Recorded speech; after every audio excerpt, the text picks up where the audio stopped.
द्या लक्ष याच्याकडे. दरम्यान सुषमा अंधारेंनी पत्रकार परिषदेत जयश्री आगवणे आणि रणजितसिंह निंबाळकर यांची ऑडिओ क्लिप ऐकवली असून यावरूनही निंबाळकरांना लक्ष केलंय.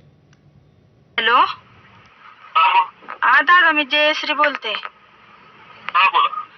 म्हटलं थांबवा, हे कुठंतरी खूप मुलांचा घरून फोन येतोय सारखा.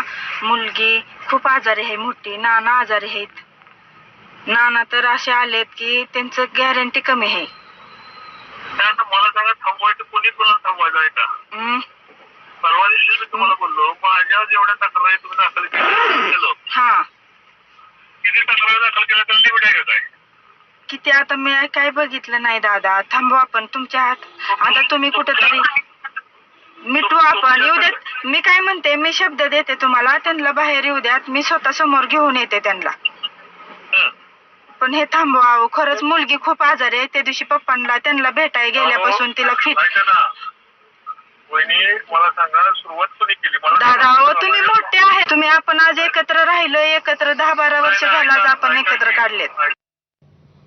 तर सुषमा अंधारेंनी ऐकवलेल्या ऑडिओ क्लिप संदर्भात स्वतः जयश्री आगवणे यांच्यासोबत आम्ही बातचीत केली. त्यावेळी रणजितसिंह नाईक निंबाळकर यांनी रामराजेंवर खोटे आरोप करण्यास सांगितलं, असा धक्कादायक खुलासा त्यांनी केला. चुकलं असेल तर तुम्ही मोठे भाऊ म्हणून 2 कानाखाली द्या, त्यांना बाहेर येऊ द्यात, मी त्यांना घेऊन येते तुमच्याकडं.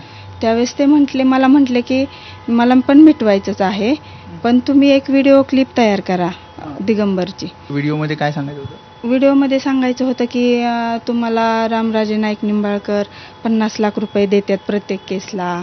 आम्ही त्यांच्यावरती पहिले आपण तक्रारी अर्ज दिलेला आणि त्यांच्यावरती 2 गुन्हे दाखल झाले, पण आणि नंतर आपल्यावरती तक्रारी अर्ज आले. असं झाल्यानंतर ते म्हटले की तुम्हाला जे की त्यांचा काही संबंध नाही.